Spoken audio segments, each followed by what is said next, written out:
Hello guys, स्वागत है आपका मेरे चैनल में फिर से एक बार। आज मैं एक्सप्लेन करने वाली हूँ एक नया चाइनीज ड्रामा। आई होप कि आपको ये ड्रामा पसंद आए। Okay, let's start this drama. Episode शुरू होता है और हम हमारी हीरोइन को देखते हैं जिसका पति उसे मार रहा होता है और उससे कह रहा होता है कि जियांग फैमिली ने मुझे तुम्हारी जैसे गाँव की गवार से शादी करवा दिया।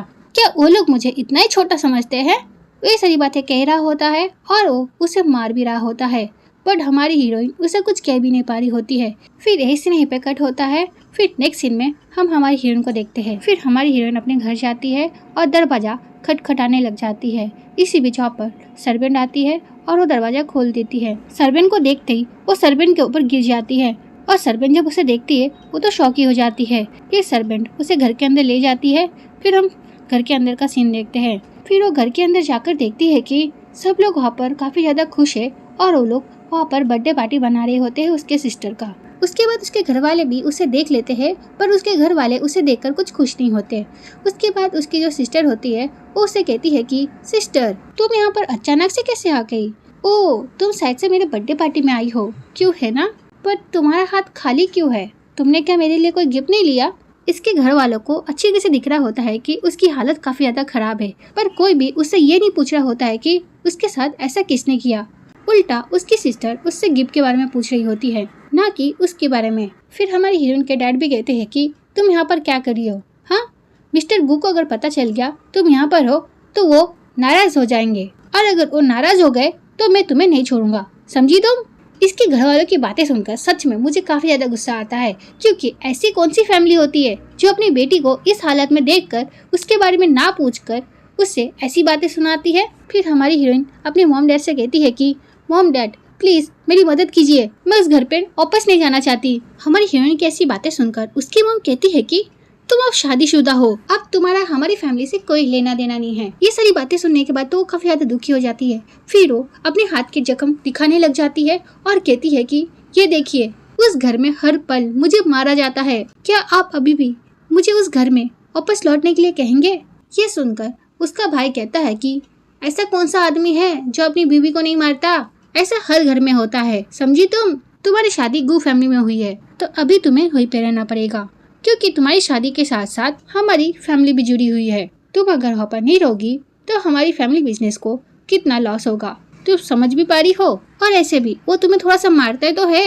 ये सुनकर उसका दूसरा भाई भी कहने लग जाता है कि हाँ, थोड़ा सा तुम सहन कर लोगी तो इससे तुम मर नहीं जाओगी, और ऐसे भी तुम अगर हमारी फैमिली की नहीं होती तो तुम क्या इतनी बड़ी फैमिली के बेटे से शादी कर पाती? हाँ, तो वो तुम्हें अगर मारता भी है तो इसमें कुछ गलत नहीं है, तुम थोड़ा सा सह लो, बार बार ऐसे कंप्लेन मत किया करो, समझी तुम?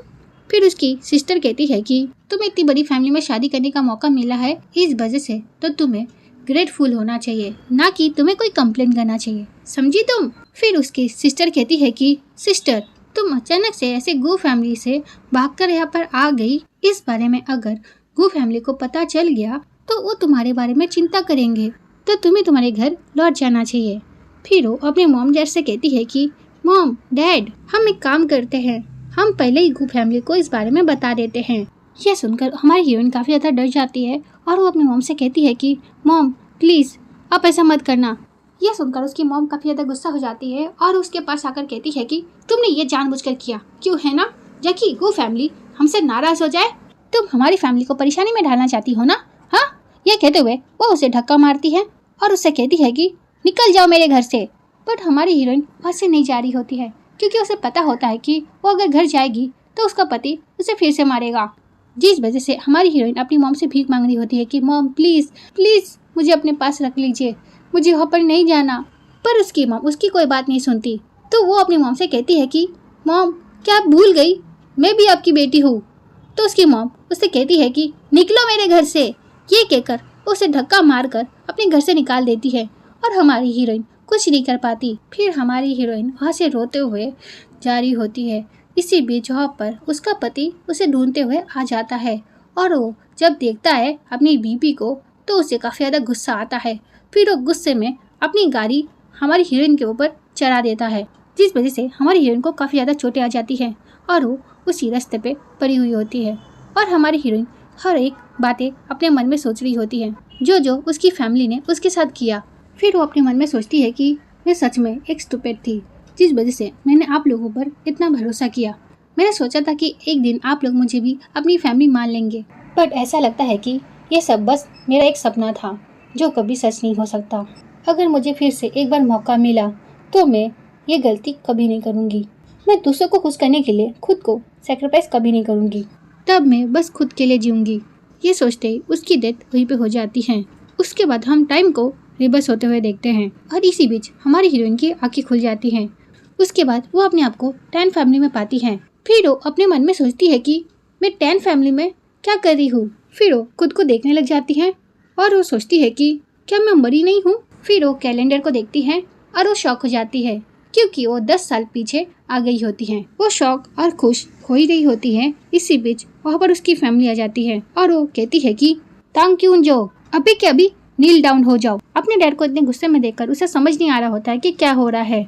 इसी बीच उसकी सिस्टर कहती है कि डैड प्लीज आप सिस्टर से इतना नाराज मत होइए।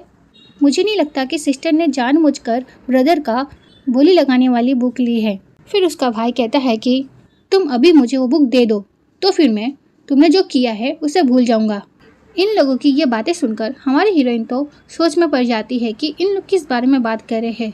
फिर हमारी हीरोइन को याद आता है कि पिछली लाइफ में भी ऐसा ही हुआ था। उसकी भाई की बोली लगाने वाली बुक खो गई थी और उसका ब्लेम भी उसी पर आया था। और उसके बाद उसने जब अपने भाई को कहा था कि उसने ये चोरी नहीं की है, उसे नहीं पता है कि वो बुक कहाँ है, तो उसके घर वाले मानते भी नहीं हैं और उसे मारते हैं और उसे एक कमरे में बंद करके रख देते हैं जहाँ पर उसे कोई खाना पानी भी नहीं देता।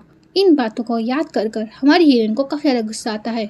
फिर हमारी हीरोइन अपने मन में सोचती है कि मुझे फिर से उसी चाल की उम्मीद नहीं थी। फिर वो अपनी सिस्टर को देखती है और अपने मन में सोचती है कि तान पियन पेन इस बार मैं तुम्हें तुम्हारे चाले नहीं जलने दूंगी। हमारी हीरोइन अपने मन में ये सारी बातें सोच ही रही होती है। इसी बीच उसकी सिस्टर कहती है कि आज सुबह मैंने सिस्टर को बड़े भाई के कमरे में जाते हुए देखा। तब मुझे ऐसा लगा कि वो बड़े भाई के साथ कुछ बातें करने गई है, पर मुझे ये पता नहीं था कि उसके यहाँ पर जाते ही बोली लगाने वाली बुक गायब हो जाएगी। फिर वो नाटक करते हुए कहती है कि सिस्टर हमें इससे कोई फर्क नहीं पड़ता है कि अगर आपने ऐसा कुछ किया भी है तो इम्पोर्टेंट बात यह है कि आप उस जिम्मेदारी को लीजिए जो आपने किया है। आखिरकार हम लोग एक फैमिली है, अगर आपने ऐसा कुछ किया भी है तो हम लोग आपको माफ कर देंगे। यह सुनकर उसका दूसरा भाई कहता है कि इससे कौन फैमिली मानता है। हाँ है लड़की, बड़े भाई की जो बुक है वो कोई बच्चों की खेलने की चीज नहीं है। उस बुक के खो जाने से हमारे टैन परिवार को काफी ज्यादा परेशानी हो सकती है, समझी तुम? तो तुम उसे अभी हमें दे दो तो शायद से हम तुम्हें माफ कर दे। फिर उसकी मॉम कहती है कि जब से टैन फैमिली में तुम वापस आई हो तब से कुछ ना कुछ तो गायब हो जाता है। तुम क्या ये सारी चीजें अपने गाँव से सीख कर आई हो? ये सारी बातें सुनकर तो उसकी सिस्टर काफी ज्यादा खुश हो रही होती है। उनकी इतनी बुरी बुरी बातें सुनकर हमारी हीरोइन को काफी ज्यादा बुरा लगता है। फिर हमारी हीरोइन उनसे कहती है कि अगर मैं आप लोगों को बताऊं कि मैंने उसे नहीं लिया है तो क्या आप लोग मुझ पर बिलीव करोगे? ये सुनकर उसका तीसरा भाई उसका कॉलर पकड़ता है और उससे कहता है कि बकवास करना बंद करो। तांग तियान ने कहा है कि उसने तुम्हें भाई के कमरे में जाते हुए देखा है, तो फिर तुम नाटक करना बंद करो। जल्दी से वो बुक हमें लौटा दो, वो कितना इम्पोर्टेंट है तुम्हें पता भी है। फिर तांग तियान एक्टिंग करते हुए हमारी हीरोइन से कहती है कि सिस्टर प्लीज बड़े भाई की बुक उसे लौटा दो, उसके बाद तुम्हें इस चीज के लिए कोई भी ब्लेम नहीं करेगा, तो प्लीज तुम लौटा दो। उसकी ऐसी एक्टिंग देखकर हमारी हीरोइन अपने मन में सोचती है कि मेरी पिछली लाइफ में मैंने सबको बताने की कोशिश की थी पर किसी ने मेरी बात नहीं सुनी और ना ही मेरी बात पे यकीन किया, तो फिर इस बार मैं ये गलती फिर से नहीं करूँगी।